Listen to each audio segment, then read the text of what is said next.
Olá, boa noite. Como vai? Vai bem? Tomara que você esteja bem. Está no ar pela TV Pantanal, canal 22, uma emissora do Grupo Gazeta de Comunicação, programa Opinião, 4 de outubro de 2022. 4 de outubro de 2022. Sabe que dia que é hoje, Lorenberg? Dia de quem que é hoje? De quem? Não, é São Francisco de Assis. São Francisco. E também, enfim, depois a gente fala mais sobre isso. Olha só, o Opinião está no ar a partir desse instante e vai até às 8h30.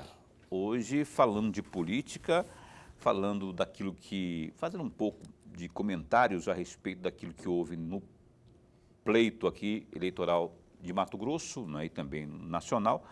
Falar também da Assembleia Legislativa, porque o presidente desse parlamento está aqui a postos conosco, o botafoguense Eduardo Botelho, mais uma vez está aqui conosco. A gente fica muito feliz por ter aceito o nosso convite.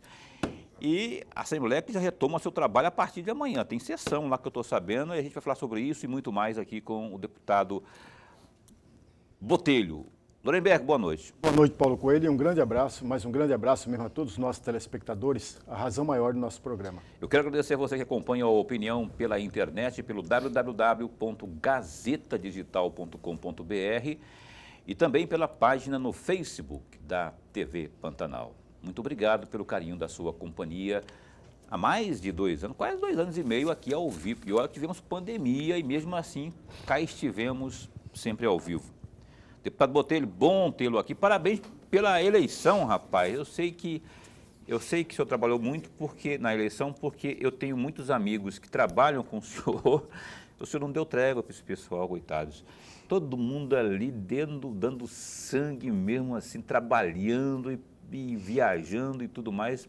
Mas para o senhor parece que valeu a pena, porque foi reconhecido. Parabéns pela eleição. E a primeira pergunta está ligada a isso, não só em relação à sua reeleição. A gente comentava, Lorenberg e eu aqui, no início dessa semana, que eu apostava antes que a renovação seria maior, seria de 40%. E ficou na casa dos 25%. É um reflexo de que o trabalho foi bem feito e a população reconheceu, ou o quê? Boa noite, bom tê-lo aqui. Boa noite. Quero cumprimentar a todos aí, professor Lorenberg, Paulo Coelho, a todos que estão nos assistindo aí no programa Opinião. E eu quero fazer uma correção, viu, Paulo? 2 deputados que disputaram a eleição, que foram 22 que disputaram a reeleição, votou 18. Isso dá 81 ponto alguma coisa, quase 82%, só 18% que daria que não retornou. Eu não considerei os 2 que não... Não disputaram, eles optaram por disputar a eleição de federal. Se disputasse estadual, eles teriam como ganhar a eleição, que era o deputado Allan Kardec e o deputado Ulisses. Tanto que o Ulisses teve mais de 40 mil votos para deputado federal. Então, isso é uma renovação baixíssima, mostra o índice de aprovação da Assembleia altíssimo, porque a população está reconhecendo nos deputados o trabalho feito. Então, eu acho que, inclusive os que não foram eleitos, tiveram votações expressivas, com deputados não sendo eleitos, mas tudo na casa aí de 18, 20 mil votos. Então, eu tenho certeza que é um reconhecimento da população a nova Assembleia, a mudança de cara da Assembleia, a seriedade da Assembleia, o trabalho prestado pela Assembleia durante todo esse período, inclusive no período da pandemia. Eu falo isso porque eu vi, num passado não muito distante, onde havia o descontentamento nítido e revelado em pesquisas, por exemplo, da população em relação a deputados que lá estiveram. E aí logo vinha o pleito, a prova das urnas, era batata, a redução acontecia. E nesse último pleito aí, nessa última legislatura, nesse trabalho que foi realizado aí, não tivemos escândalos, E tivemos até oposicionistas votando com o governo, quer dizer, houve discussão, as discussões foram exauridas, inclusive nas matérias polêmicas, né? Pesca, a questão ambiental, enfim. Todas as matérias do governo, praticamente todas foram modificadas na Assembleia. A Assembleia fez um papel importantíssimo, ela dialogava com um lado, estava dialogando com o outro, com o governo, e fazia as modificações. E muitas vezes até sem a concordância do governo. Mas a Assembleia entendia que isso era importante, estava melhorando, e isso, de certa forma, ajudou. O próprio governador Mauro Mendes reconhece isso, que a Assembleia ajudou, melhorando muitos projetos que veio do Executivo. E nós tivemos esse resultado. A Assembleia não tinha prática, por exemplo, de devolução de recursos. Agora é uma prática constante dentro da Assembleia. Não existe negócio de conversa de mensalinho, ninguém fala mais disso lá dentro, porque não existe mesmo. Não tem nada de corrupção, não tem nada de errado lá dentro. Está tudo aberto. E não faltou nada para os deputados também, para ele fazer o trabalho dele. Todos os deputados tiveram condições de fazer o seu trabalho e sobrou o recurso, e nós estamos fazendo essas devoluções. Lorenberg. Antes de mais nada, parabenizá-lo mesmo pela reeleição, que é muito bom, e agradecer. É muito bom tê-lo aqui no nosso bate-papo. Nós ganhamos e ganhamos muito, o amigo telespectador ganha e muito com a presença do senhor. Eu vou pegar carona com parte da resposta, deputado. O senhor obteve 51.998 votos, né?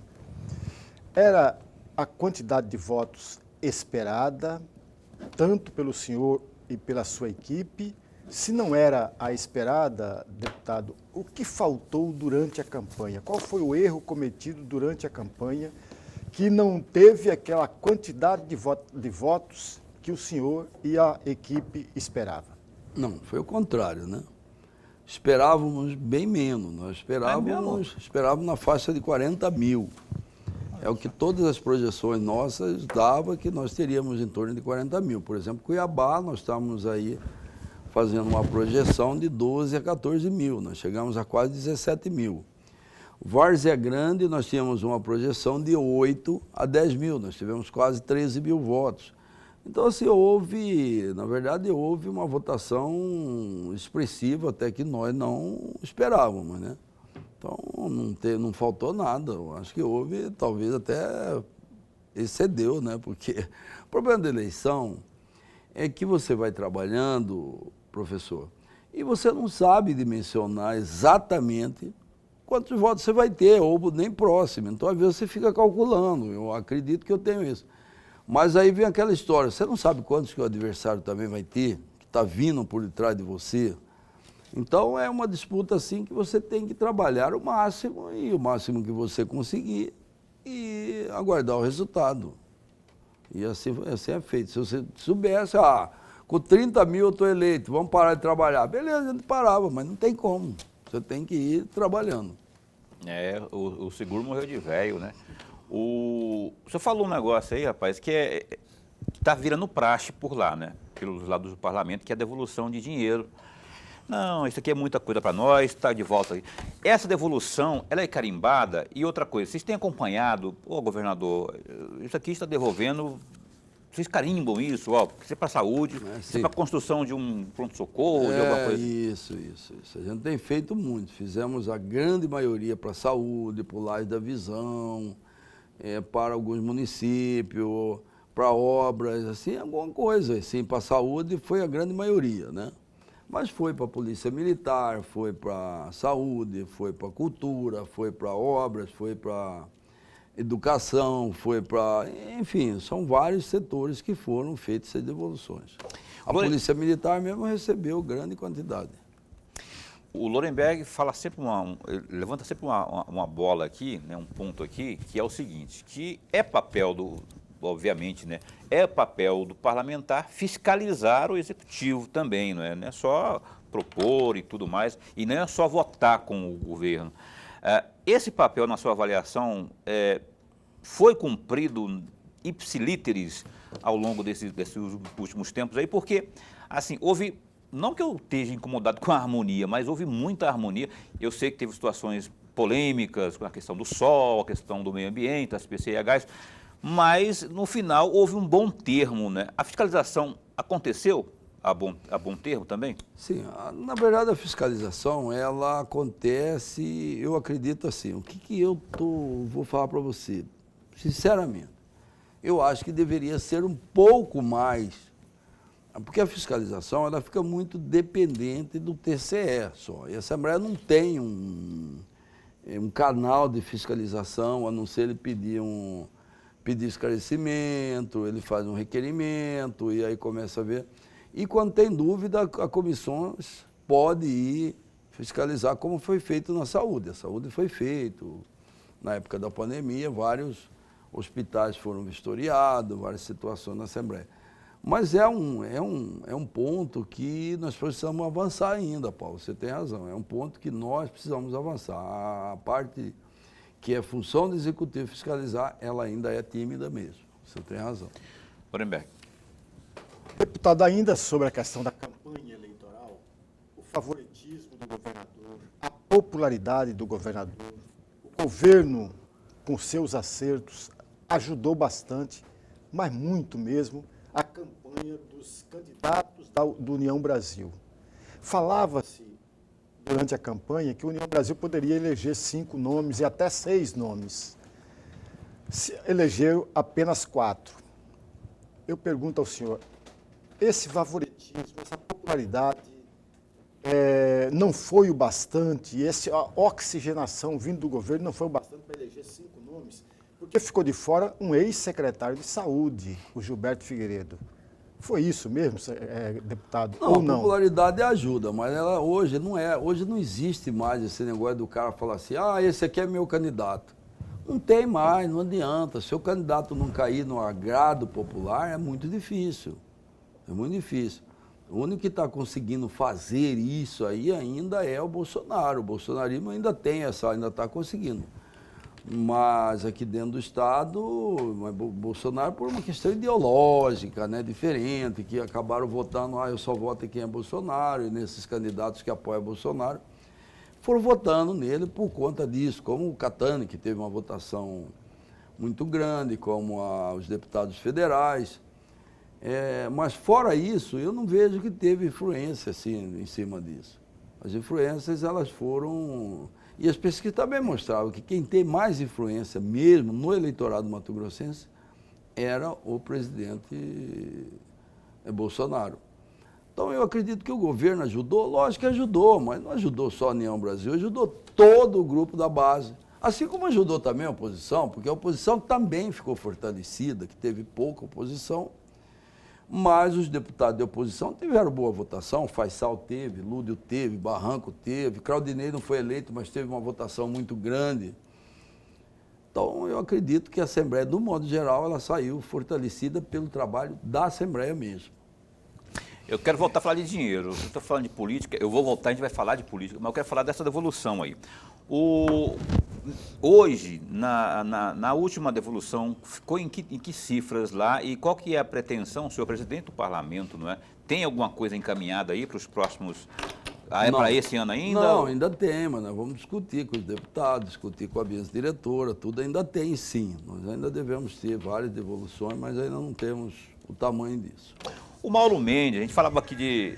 Já houve uma situação aí, eu já vi muitos críticos, né, analistas e até próprios deputados reclamando que ali, em algumas situações específicas, o parlamento é um puxadinho do Paiaguás. Acabou provando nesse processo de reeleição aí de vários, que você falou aí. Da oposição?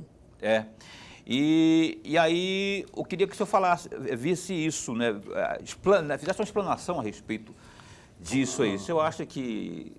A Assembleia mudou em tudo, todos os projetos do governo foram mudados, foi vários vetos derrubados do governo, foi várias situações que nós tivemos assim conflitantes e a Assembleia perdeu algumas, inclusive na Justiça, mas ganhou outras.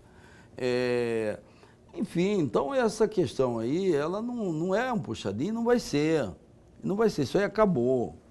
Na verdade, não é que era um puxadinho quando os deputados tinham dependência de um presidente.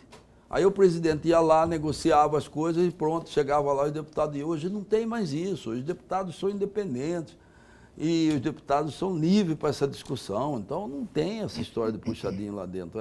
E eu acho que isso ajudou, engrandeceu muitas vezes. Tivemos embate duro, o governador ficou chateado, ficou zangava com a Assembleia, mas faz parte do jogo democrático.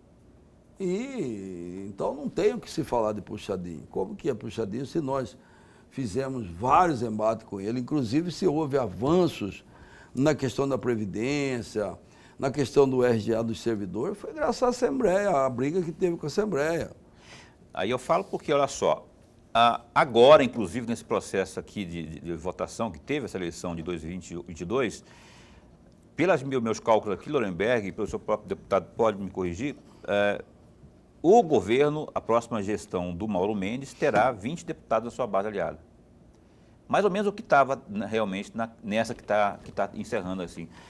Então, isso mesmo tendo essa grande vantagem aí, o senhor observa que não houve essa tratoraço por parte do Executivo. Eu penso diferente, sabe, Paulo? Eu penso que ser base não quer dizer que você vai dizer amém a tudo. Eu sempre falo o seguinte, que quem quer ir para a Assembleia falando eu sou o deputado de Mauro Mendes, ele não deve ser deputado, ele vai ser secretário. Para que ele quer ser deputado? Deputado é para quem quer construir, quem quer ajudar, quem quer melhorar. Ah, eu sou deputado, então vai ser secretário, fica como secretário. Então, você ser base não quer dizer que você vai lá para que tudo que ele mandou lá está aprovado, ô governador. Não tem isso não, chefe. Aqui tem que discutir, tem que entender, tem que haver. Para isso que é o parlamento, para o parar, para o debate, para as discussões. Então, eu até via gente fazendo campanha aí. Eu sou candidato. Pô, se você quer ser, vai ser secretário, meu filho. Não venha para a Assembleia. Ué, eu estou errado. Não, você é deputado do povo, deputado do povo. Quem te elegeu foi o povo. Você está lá pelo povo, para discutir. Agora, não, eu sou candidato de... Então, não vem para a Assembleia. Olha, eu sou secretário. Aí, beleza, sou secretário, estou lá, estou defendendo tudo, o governador dá as ordens, e ele dá as ordens, nós vamos cumprir, fazer o que ele determina, beleza. Mas deputado não. Deputado você tem que participar, discutir com a sociedade, entender, fazer o papel de convencimento, às vezes, do governo de que ele está errado, fazer essas discussões. E essa é a grande função do deputado. Lorenberg, a última deste bloco. Deputado, temos 3 deputados que tiveram votação expressivas. Janaína, Riva, o Max e o Botelho. 3. E Nininho. E Nininho, mas... Foi quase também. 4, é verdade. E Dilmar também. Mas aí vai aumentar e o Lúdio também. Tudo passou de 40 mil, são votações expressivas. Mas a minha pergunta, deputado, é exatamente para a presidência da Assembleia Legislativa. Já começaram a acontecer? Mas presidente não tem nada a ver com votação. Votação. Eu vou falar para o senhor que tem, não. Porque eu vou ter. Vou divergir do senhor. Calma, como que não tem? Não tem. Você chega forte lá. Não tem. Com os musculão assim, não ó. Tem. Como é que você vai falar não, aqui? Não tem nada a ver. O Riva, quando entrou na mesa, a primeira vez que ele entrou, que ele virou o monstro que virou, ele foi um dos mesmos votados. Vocês sabem disso. Foi um dos últimos. Já aconteceu várias vezes da pessoa entrar, ele ser um dos últimos votados. E a eleição lá dentro é dos deputados. Quem elege lá é os deputados. Pois é. Então, o deputado que vai eleger qualquer ele pode votar e ser votado. Então, o menos votado pode ser presidente. Então, não é isso que vai definir. O que vai definir é aquele candidato que detém maior confiança dos parlamentares para tocar a Assembleia, para levar a ansiedade dele, para fazer aquilo que ele quer, que é fazer uma Assembleia séria. É isso aí. Mas esses 3 nomes que eu citei estão fortíssimos para a candidatura à presidência, não? Olha, eu acho que todos são candidatos. Eu acho que lá, Janaína, Max e eu, todos nós 3, provavelmente, talvez apareçam mais alguns. Já vi falar que o Fábio Tardim também é candidato. Eu não sei, qualquer um pode se colocar como candidato. Qualquer deputado. Aí depende quem que vai ter maior número, quem que vai conseguir maior convencimento. Esse é um trabalho dele eleitoral, igual ao outro qualquer. Você já começou a pedir voto já, não? Já que eu estou sabendo, de bastidores... Já estou pedindo, sim. Estou pedindo. Já teve aceite, assim, de quantos, mais ou menos? Assim? Não, faz parte. Isso é segredo de campanha. Outra, né? Estratégia de guerra. O professor de matemática não fala nada. Não. Pois é, eu estou sabendo. Mas, enfim, a gente discorre sobre isso no próximo bloco, porque tem ainda para falarmos das coisas da Assembleia e também do pleito eleitoral deste ano, enfim, com o presidente da Assembleia, Eduardo Botelho. O Lorenbeck falou aqui dos três lá, né, que são pela ordem de votação, das mais expressivas, a Janaína, o Max e o Botelho. Aí ele falou de Nininho, mas assim, esses três principalmente, aí os três, cada partido de seus respectivos deputados, né, elegeu 4, não foi? 4. Cada um. PSB, MDB e União. 4. Aí você vê como é que o negócio vai estar acirrado lá. Primeira diretora, meu caro, tem duas importantes, as mais importantes são duas cadeirinhas lá. Presidência e primeira secretaria. O Opinião dá um tempo só e volta daqui a pouquinho, não sai daí. Cá estamos de volta, programa ao vivo hoje, como sempre, né? O Opinião entrevistando aqui o deputado Botelho, presidente da Assembleia. O Gazeta Digital tem os seguintes destaques agora. O secretário-chefe da Casa Civil, o Galo, Rogério Galo, fez mistério sobre aí um possível retorno ao comando da Secretaria de Fazenda. O gestor deixou a coordenação de contas do Estado em abril desse ano, após Mauro Carvalho deixar a pasta para articular as chapas de candidatos também à campanha de reeleição do governador Mauro Mendes do União Brasil aqui no Estado. Ademais, Carvalho ainda disputou como primeiro suplente na chapa de Wellington Fagundes, que foi reeleito neste domingo passado, agora dia 3. Agora, com o fim do processo eleitoral, Galo não sabe se deve permanecer na Casa Civil, já que existe a possibilidade de Mauro Carvalho retornar ao alto escalão do governo Mauro Mendes. Com avanço de projetos para a instalação do ônibus de trânsito rápido BRT, a retirada das carcaças, das carcaças veículos leves sobre trilhos do VLT, devem iniciar nos próximos dias. Nessa fase aí do projeto, devem ser removidos aí as ferragens e tudo o que for instalado para a implantação do modal inacabado. De acordo com as notícias aí que foram apuradas pela reportagem, as obras de instalação do BRT iniciarão por Várzea Grande. O consórcio consultor BRT Cuiabá, liderado pela empresa Nova Engevix, foi o vencedor da licitação realizada aí no mês de março e apresentando aí a proposta de menor preço.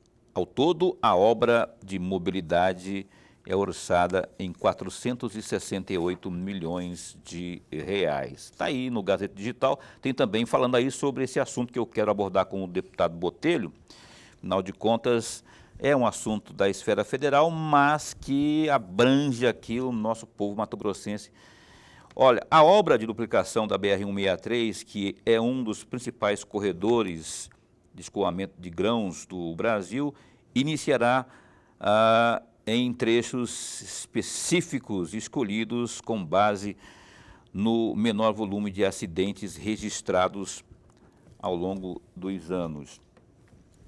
Conforme noticiado pela reportagem, a assinatura do termo de ajustamento de conduta, o TAC, entre a Agência Nacional dos Transportes Terrestres, a ANTT, e também a concessionária Rota do Oeste, foi celebrado na tarde desta terça, dia 4. Com o novo TAC, o governo de Mato Grosso assumirá o controle da rodovia federal por meio da empresa MT Par. O processo teve início após decisão do Tribunal de Contas da União na quarta, dia 28, que autorizou um novo termo aos presentes no evento. O governador Mauro Mendes, que é do União Brasil, ele destacou que as obras na rodovia começarão em trechos específicos. Mais detalhes estão aí, ó, no Gazeta Digital. É só clicar www.gazetadigital.com.br. Agora vai, deputado Botelho, porque o Mauro Mendes, com sua equipe, já mostraram que entendem também tem uma aí que estadual, né, ferrovia, e agora a questão da ferrovia. Agora a questão da 163, o Mauro Mendes, o governo do estado agora tendo essa iniciativa, tendo essa autorização, e a iniciativa agora, o senhor acha que agora vai, e o que o senhor pensa? Qual será o papel da Assembleia Legislativa nesse processo todo aí? Bom, primeiro é o seguinte, precisava resolver essa questão dessa BR, né? Já tinha passado do limite, já tinha acabado a paciência. E, na verdade, foi uma solução inteligente. Porque o Estado pegando, a empresa atual ela tem mais de 1 bilhão de multa. E com o que foi feito com a NTT, o TCU e o Ministério da Infraestrutura, essas multas vão ser apagadas. Existe um juro aí de mais de 200 milhões que também vai deixar de pagar. O que é a proposta do governo? Pagar para os bancos, porque é tipo uma recuperação judicial, os bancos têm que aceitar ou não, e se ele não aceitar, ele vai ficar sem receber, então eles preferem receber do que ficar aí postergando. E o governo está propondo pagar algo em torno aí de 40% do débito com os bancos. Isso também dá uma redução, total de redução que vai ter aí no custo, seria mais de 2 bilhões de reais. Com 1 bilhão e 200 que ele está colocando, mais o que ele vai deixar de pagar, que é 200 milhões ano de juro, isso daria para fazer investimento e fazer essas duplicações, pelo menos nesses trechos mais críticos, como é começar aqui pela rodovia dos imigrantes. E depois de uns 3 anos, mais ou menos, que ele já concluiu as principais obras, ele pode colocar novamente no mercado, refazer a concessão e colocar no mercado. E daí o dinheiro vai retornar para o governo com juros, correção monetária e lucro. Eu espero que venha pelo menos umas 3 vezes, porque o que é normal no mercado financeiro é isso, vir em torno de 3 vezes o investimento, quando você recupera uma empresa e põe ela para vender. Isso existe gente que ficou bilionário nos Estados Unidos com a expertise de fazer esse tipo de coisa. Ele compra uma empresa falida, recupera ela e põe ela no mercado, e às vezes ele põe por 3 vezes o preço. Eu espero que aqui também saia por umas 3 vezes o que o Estado está colocando. Então isso daí, na verdade, o Estado não vai perder esse dinheiro vai retornar e nós vamos destravar uma obra que é problemática para todos que transitam aqui sofrem com essa obra. Os caminhões, as carretas sofrem com os atrasos, com os congestionamentos, a população sofre, os acidentes, sofre mais e os acidentes que tem, as mortes, os prejuízos materiais também, que muitas vezes não tem morte, mas tem prejuízos materiais. Então isso é muito grande. Então é uma solução que ao meu ver, muito boa para Mato Grosso. E a Assembleia vai estar ali no respaldo. A Assembleia, na verdade, vem trabalhando nisso há muito tempo, né? A Assembleia fez várias audiências públicas, fez várias visitas no TCU, fez na NTT. A Assembleia participou ativamente para buscar uma solução para essa BR. Dorenberg. Eu vou aproveitar a resposta e vou fazer 2 perguntas, na verdade uma provocação sempre no bom sentido, né, deputado, aproveitando o seu conhecimento de engenheiro, de professor de matemática e da sua experiência, da sua sabedoria. Nesta mesma obra, a não resposta pedida, exigida, cobrada por parte da população e, sobretudo, do usuário dessa rodovia, o governo federal falhou nesse aspecto ou não? E a segunda questão foi a melhor saída, a melhor solução, a entrada do governo estadual para bancar a obra ou não? Houve uma falha muito grande, principalmente do governo federal nessa questão, né? Porque a questão das concessões, ela é feita, se a pessoa não está cumprindo, tem que tirar. Tem que arrancar, que está lá e fazer outra. E ficar enrolando, não consegue, ficar judicial. Então, foi um acordo em que a empresa está saindo ilesa, sem, na verdade não vai pagar nada, vendeu por R$1, não vai ganhar, mas também não vai perder, que deveria perder, porque ela ficou arrecadando aí por tanto tempo, não sei nem quantos anos que é, eu acredito, não estou lembrado agora, mas acho que é mais de 5 anos, que está arrecadando mais, bem mais, né? E nunca se fez nada. Então, eu não acho que deveria sim pagar. Mas para haver um acordo e a obra correr, teve que fazer isso. Muitas vezes você tem que abrir mão de alguma coisa para a coisa andar, senão ela não andaria. Agora, é a melhor solução? É a solução do momento. Não tinha outra a curto prazo, só a longo prazo. Se for relicitar, isso levaria muito tempo, talvez demorasse até 3, 5 anos para recomeçar as obras. E nós não podemos mais esperar, tem obra que é urgente, começa aqui da Imigrantes. Morre gente, acidente ali todos os dias. Então, é o que há, é o que pôde se fazer de melhor. Inicialmente, eu não era favorável, porque eu pensei, gente, não é correto tirar dinheiro do Estado, que nós precisamos fazer casas populares, nós precisamos fazer, para ir lá cobrir custo de quem ficou tantos anos arrecadando dinheiro, e pegar uma concessão que é viável. A concessão dessa empresa aí é viável. Você tirando esse problema, colocar ela no mercado aí, é muito dinheiro, hein? Isso aí é uma mina de dinheiro. Arrecada 600 milhões por ano aí. É muito dinheiro, né? Então, 600, 700 milhões ano. Aí você se convenceu de que... Mas eu me convenci de que com o retorno do dinheiro, o Estado não vai colocar o dinheiro em definitivo, ele vai retornar para o Estado, e que nós precisamos, na urgência da obra, eu acabei concordando que era a melhor solução. O senhor tem razão. E dentre esses aspectos que o senhor falou aí, eu enfatizo um, que é a questão da preservação de vidas, né? Porque só quem teve, quem tem... Infelizmente, a gente tem que noticiar aqui todo início de semana aquilo que foi reflexo do fim de semana, né? Quando não, também durante a semana, que são acidentes com vítimas fatais. E aí a dor não tem como. Dor de perder entes queridos é terrível. Ô, deputado Botelho, rapaz, eu gostaria que o senhor falasse, a gente recebe aqui ao longo de todos os dias, meses, presidentes de instituições como Fiente, Ficomércio, CDL, e há um senso comum que diz respeito a um certo apagão da mão de obra aqui no estado de Mato Grosso, mão de obra, especialmente aquela mais qualificada, né? Eu gostaria de puxar esse aspecto para a indústria, a agroindústria, e falar também se a gente não pode, que eu falo, governo do estado, dar uma enfatizada nisso aí para melhorar a geração de emprego. O estado não está mal na geração de emprego, no ranking nacional, mas pode melhorar, porque isso vai refletir lá. E se a gente não consegue incluir aí a agricultura familiar, por exemplo, e por aí vai. Eu vejo assim, nós não estamos mal, mas isso é localizado, né? Tem lugares aí que nós estamos tendo grandes geração de emprego, mas aqui na Baixada nem tanto. E aqui é o lugar onde mais cresce a mão de obra.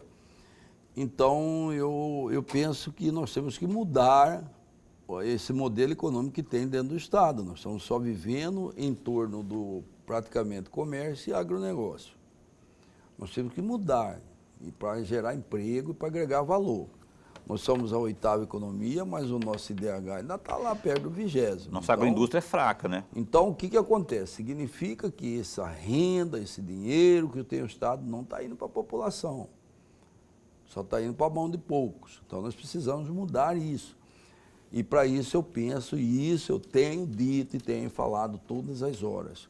O governador Mauro Mendes tem que mudar a mentalidade dele nesses 4 anos.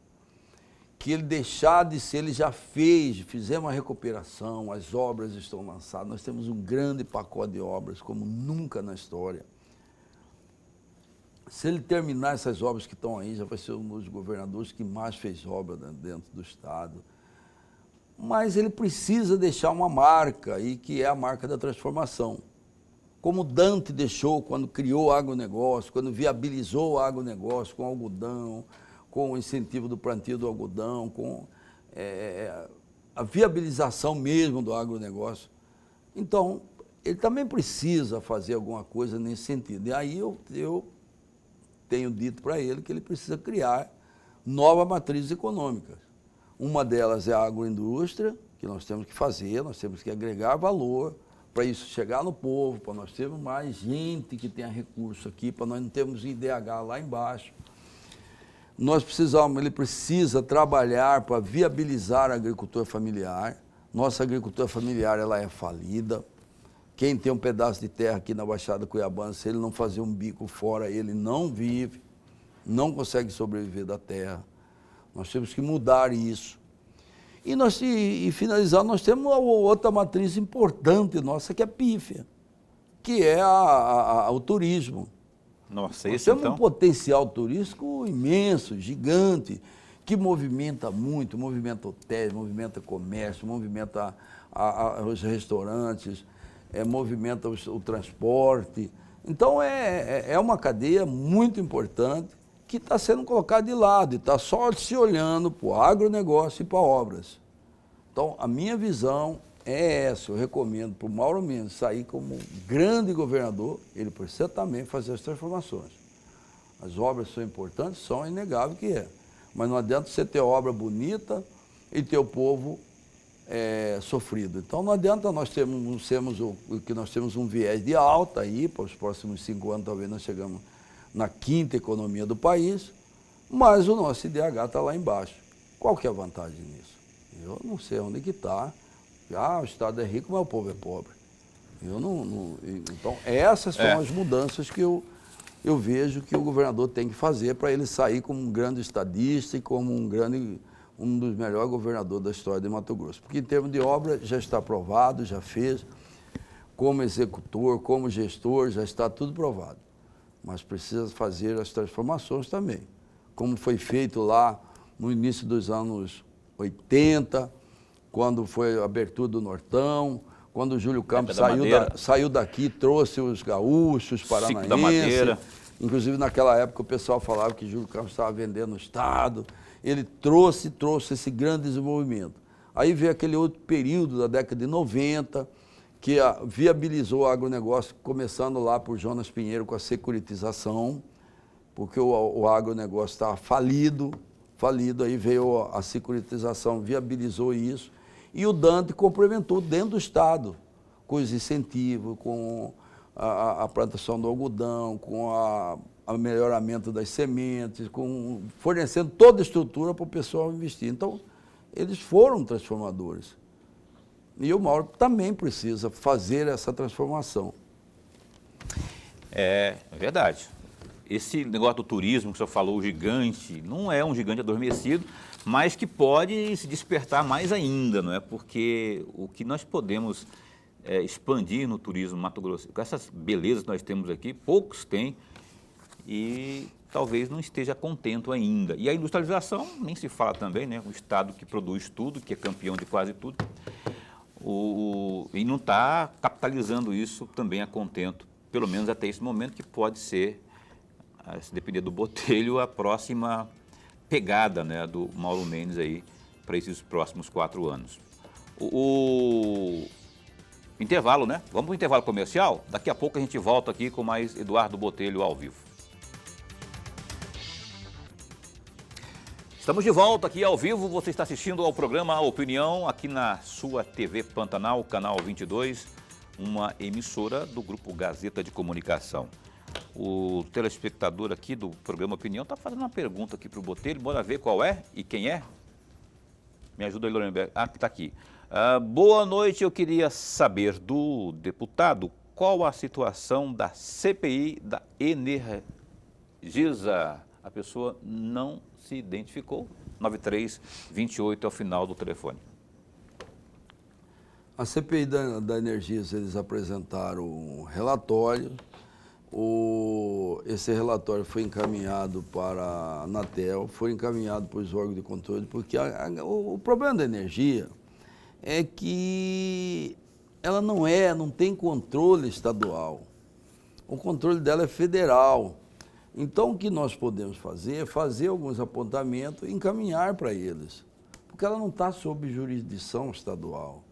Então, a CPI da Energisa fez alguns apontamentos, encaminhou, e nós estamos encaminhando, inclusive, agora os relatórios que eles apontaram, as falhas que tem, os erros que tem, e nós estamos encaminhando para a Anatel, porque a Anatel não, a ANEEL, porque realmente a gente não tem esse controle aqui dentro sobre as concessionárias de energia, nem telefonia, também nós não temos controle.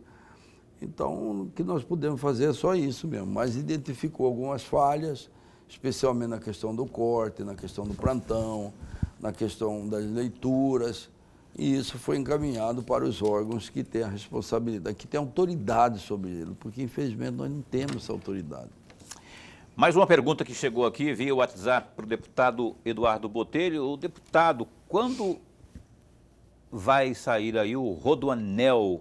O meu nome é Geomar, aqui de Cuiabá. Não, o Rodoanel já está em construção, né? Já foi licitado, já deu a ordem de serviço, já está em andamento, já estão trabalhando no Rodoanel. A obra do Rodoanel está em andamento já. Pode ir ali, perto ali do Ribeirão do Lipo, aquela região, você vai ver que eles estão trabalhando lá, porque o Rodoanel já foi dado ordem de serviço, eles estão já trabalhando. Tem mais perguntas aí? Se tiver, me fala para eu chamar. Usa o... Tem mais, não? Hã? Ah, não, tá bom. Prepara aí, então, daqui a pouquinho eu chamo. Lorenberg. Deputado, a Baixada Cuiabana, o Vale do Rio Cuiabá, tem uma pobreza cada vez maior. O que fazer para esse Vale do Rio Cuiabá? É a agroindústria, o hortifruti granjeiro, o quê? Trazer indústria, quais são os mecanismos? Não, o mecanismo que eu falei é o mesmo. Essas três matrizes, ela não é que específica, mas ela favorece mais a Baixada Cuiabana. Porque a vocação da Baixada Cuiabana não é o agronegócio, é agricultor familiar. E aqui a produção de alimentos caseiros, como feijão, arroz, como banana, como mandioca, como hortifruti granjeiro, criação de galinhas caipiras, essa produção de peixe, leite, queijo, essa é a grande vocação aqui da Baixada Cuiabana. Agora, nós temos que viabilizar isso, porque hoje, do jeito que está, eles não têm condições de produzir, não tem assistência para produzir, não tem assistência para formar cooperativas, não tem condições de colocar seu produto no mercado. Isso que nós temos que mudar, o governo tem que entender que ele tem que criar o cooperativismo. Esse programa que foi feito ajudou, mas muito pouco, que é a questão de máquinas. Essas máquinas foram dadas para prefeituras, as prefeituras não cumprem o papel, elas não têm obrigação nenhuma. Esse é o meu questionamento, de que adianta você dar, eu estou entregando para a agricultura familiar, para a prefeitura tal. Mas a prefeitura não faz o seu papel. Ele põe para catar lixo, ele larga lá parado, ele não tem uma obrigação nenhuma. Planejamento. Não tem planejamento, não tem obrigação, não dá resultado nenhum para a agricultura familiar. Então, eu acho que é melhor parar com isso. Vamos trabalhar de outra vertente, que é dar assistência, incentivar o cooperativismo, colocar condições com financiamento barato para eles produzir. Esse é o caminho. Não adianta ficar dando equipamento para a prefeitura aí, que não vai resolver. Então, você tem que criar condições deles mesmos sobreviver. Não é ficar dando toda vez, quebrou o trator acabou, vamos comprar outro e dar. Não vai resolver. Eles vão continuar nessa bola de neve da pobreza. Nós temos que criar condições de viabilizar. Eles mesmos produzir, vender, comprar, pagar. Aí sim. Por que em outros estados dá? Você vai no Cinturão Verde de São Paulo, tudo vive bem, de Minas Gerais, tudo pequeno agricultor, vive bem no Paraná. Por que que aqui não dá? Porque ninguém olhou ainda, porque ninguém não olhou para fazer assim, nós vamos fazer isso funcionar. Nós vamos botar em Paer para criar isso, para ver qual que é a vocação do lugar, se é mandioca, se é banana, se é café. E vamos incentivar essa cadeia deles lá, vamos incentivar o cooperativismo, vamos dar assistência técnica para eles, vamos dar condições para eles colocar o produto, para criar uma cooperativa, para embalar, para colocar no mercado. É isso que está faltando, Lorenberg, para o agricultor familiar. Se ele fazer isso, ele viabiliza a agricultura familiar. E potencializar o nosso turismo. O nosso turismo é pífio. Nós recebemos aqui o nosso Pantanal 10% só em relação ao que recebe Mato Grosso do Sul. Ah, Mato Grosso do Sul é mais bonito. Eu não acho que é tão mais bonito que o nosso. Nosso aqui é muito mais bonito, mas nós recebemos um nível de turista baixíssimo. Nós temos uma região de Nobres que é lindíssima ali. Nós recebemos menos de 10% do que recebe bonito de turista. Então, essas coisas que nós temos que mudar. Mas como que vai mudar? É o governo focar nisso. Eu vou focar na agricultura familiar, vou criar um grupo de trabalho para focar em cima de nós viabilizarmos o turismo. E aí passa por tudo, um monte de coisa, criar estrutura, criar melhorias para o turista, criar um programa publicitário atraente. Enfim. Tem que vender bem Mato Grosso. Vender esse potencial. Essa é a grande forma de melhorar aqui. E a agroindústria. A agroindústria com a chegada da ferrovia até aqui, nós temos condições de criar algumas indústrias aqui, como de fiação, ou alguns outros produtos da agricultura aqui, do agronegócio, como soja, fazer óleo de soja, fazer alguma coisa que agregue valor. Que industrializa, gera emprego, aí sim nós vamos começar a fazer uma distribuição de renda melhor. Enquanto ficar só nas commodities, que sai de lá, ele só embala e vai embora dali, já põe em cima da carreta tal, vai embora, esquece. Vai ser só concentração de riqueza, Lorenberg. Concordo com o senhor, viu? Vou dar uma opinião aqui, porque o potencial que nós temos, se não tivermos aqui indústrias, esse potencial que tem... A propósito, o que o senhor pensa, qual que é a avaliação que o senhor faz da performance da Teté Bezerra na Secretaria de Agricultura Familiar? Não dá assim para fazer uma avaliação, ela entrou há pouco tempo, entrou num período eleitoral, entrou num período que já estava praticamente tudo empenhado. Então, vou mudar a pergunta. Não dá para fazer uma avaliação. Como que o senhor avalia a secretaria, independente do secretário? Eu avalio nessa condição, que houve melhor. O senhor falou aí, né? Que tem que houve com distribuição de calcário, distribuição de equipamento, distribuição de colmeia de mel, mas não houve o trabalho de viabilização do setor, isso não houve. Houve esse trabalho que você vai ficar assim, naquela corrente de neve, você vai ficar alimentando, você vai ficar numa roda giratória que você vai ficar, que está dando problema, você vai ficar jogando óleo nela para ela continuar rodando ali o tempo inteiro. Okay. Você vai ficar lubrificando ela só para rodar, mas você não criou uma... Então, não adianta, tem que mudar isso. Deputado, eu vou sair um pouquinho fora do assunto e voltando no assunto do segundo bloco, mas falando do pedágio. Eu já ouvi muitas reclamações, mas muitas reclamações, do alto valor do pedágio em Mato Grosso, comparando sempre com São Paulo, com Santa Catarina, com Rio Grande do Sul. O pedágio, as pessoas dizem que são muito menores o preço do que em Mato Grosso. Não está faltando, deputado, uma maior discussão sobre esse pedágio no estado de Mato Grosso? Eu acho que sim. Está faltando sim. E também eu acho que nós temos que limitar as empresas. O Paraná, quando começou esse grande programa, cometeu um erro grave, concentrou a maioria das privatizações em poucas empresas. Aí teve problema com a empresa, problema foi praticamente no estado inteiro.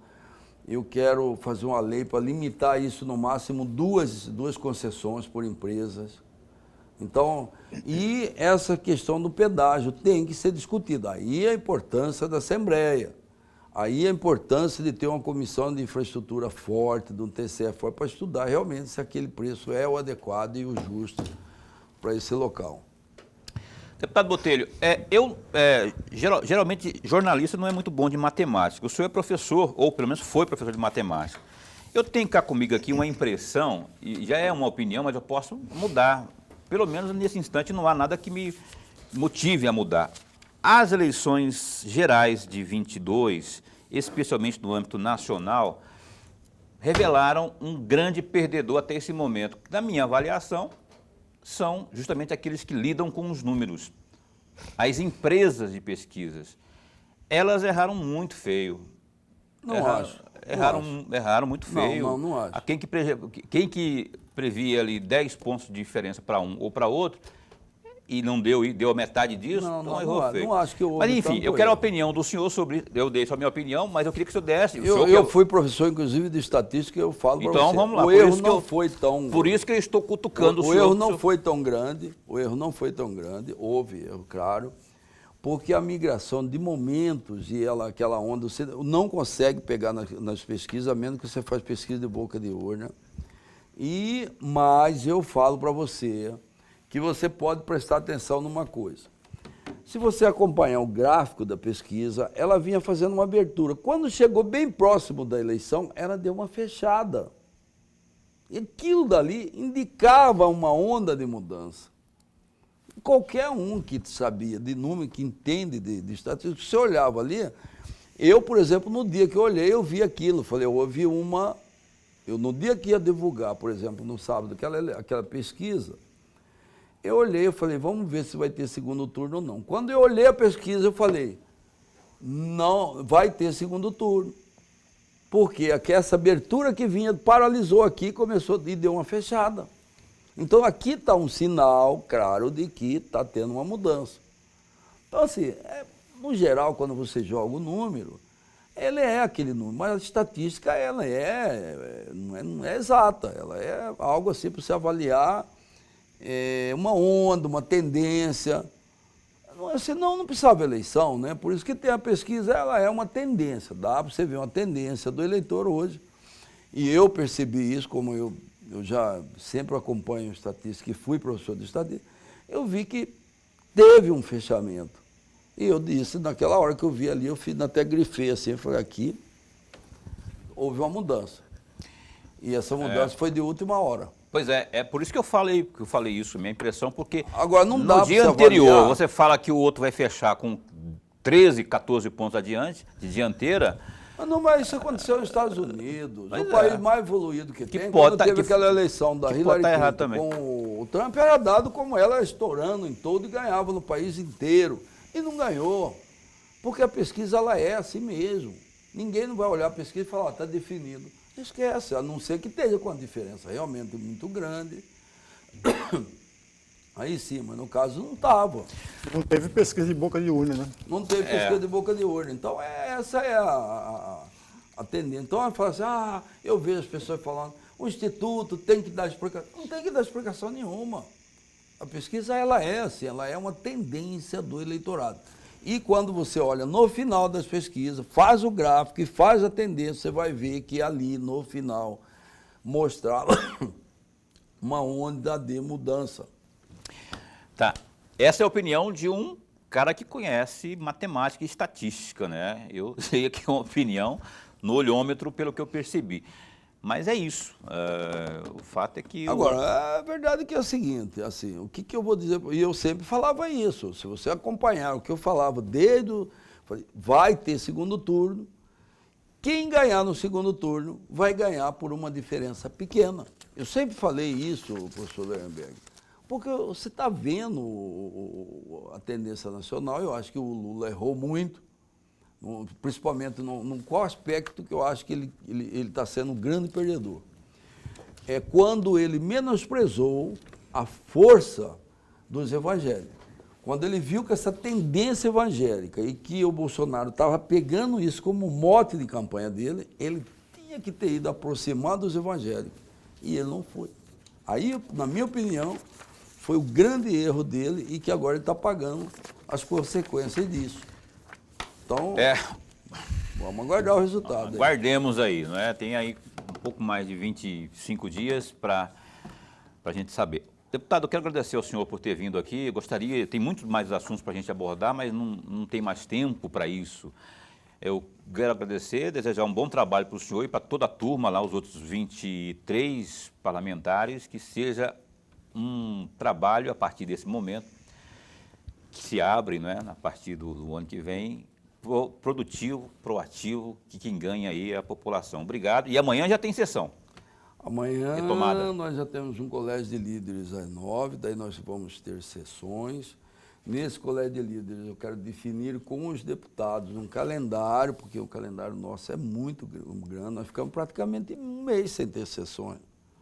E agora nós temos que recuperar isso. Tem então, a LOA pela frente. Tem a LDO, tem a LOA, tem o RGA, tem o novo FETAB, tem revisão do CETAB, tem vetos, tem um monte de discussões lá dentro que nós temos que fazer tudo até dezembro. Então eu preciso que os deputados, olha, esse calendário está fechado conosco, então agora todo mundo tem que cumprir isso, concentrar, para nós encerrarmos o ano limpando todas as pautas.